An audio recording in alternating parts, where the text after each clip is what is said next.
Time is slipped through the fingers, yet it defines who we are. But do we truly understand it? Is time really a measurable physical phenomenon, or does it run deeper, shaped by our inner experience? Physics, philosophy, and psychology all grapple with this question, exploring the human relationship with time on both universal and personal levels.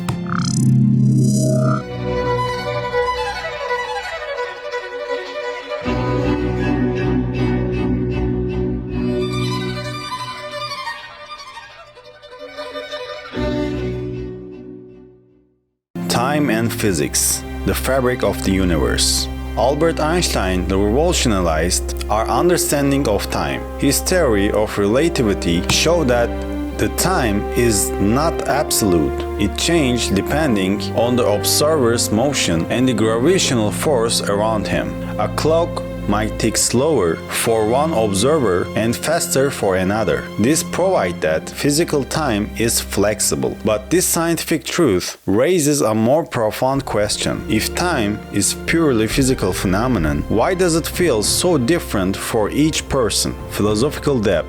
The conceptual nature of time. Immanuel Kant argued that time isn't an extreme reality, but a framework created by human mind. According to Kant, time and space are mental categories we use to make sense of the world. Without time, we couldn't sequence events or understand the cause and effect. This idea highlights how time isn't just a physical fact, but an integral part of human experience. Henry Bergson, on the other hand, emphasized that time isn't just a mechanical measurement. It's rooted in individual experience. To Bergson, a moment can feel infinite, while years can pass in a blink. This subjective duration shows that we live time not as numbers on the clock, but as an emotional, deeply personal sensation, the speed of time, technology, and modernity. In today's world, our perception of time is intricately linked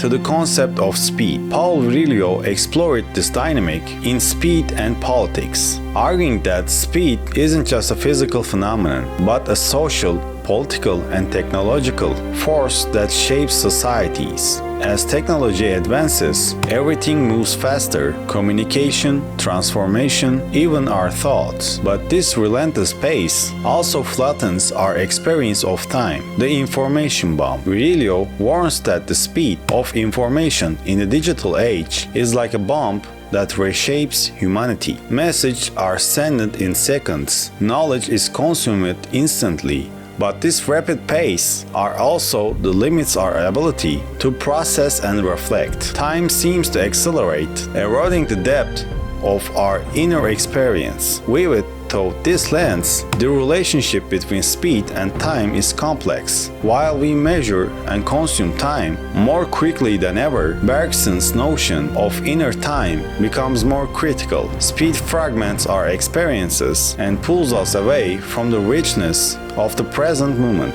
As Husserl suggested, it becomes harder to connect past, present, and future into a cohesive narrative. In this era of relentless acceleration, perhaps we need to heed Bergson's advice: turn inward. Instead of letting speed dictate our lives, we can reconnect the depth of movement. Time shouldn't be a slave to speed, but a tool to help us find meaning in our existence. Consequences and psychology.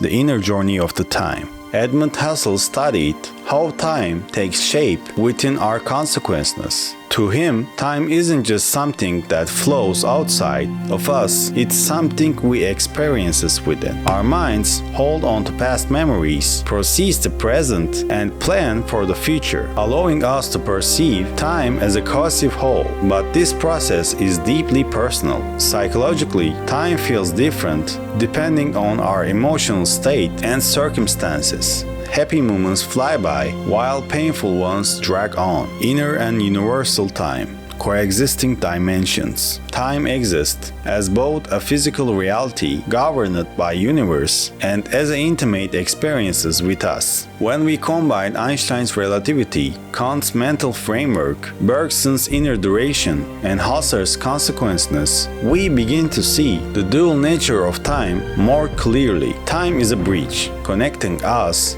to a cosmos and a mirror reflecting our innermost selves, living with the mystery of time. Time is a both measurable entity and an experience we feel deeply. Perhaps that's why we struggle to fully grasp it, even as we live within it every moment. Whether we see time as Einstein's fabric of the universe, Bergson's inner sensation, or Kant's mental construct, it remains one of humanity's greatest enigmas. But maybe the goal isn't just to solve a puzzle of the time. Maybe it's to learn how to live with it.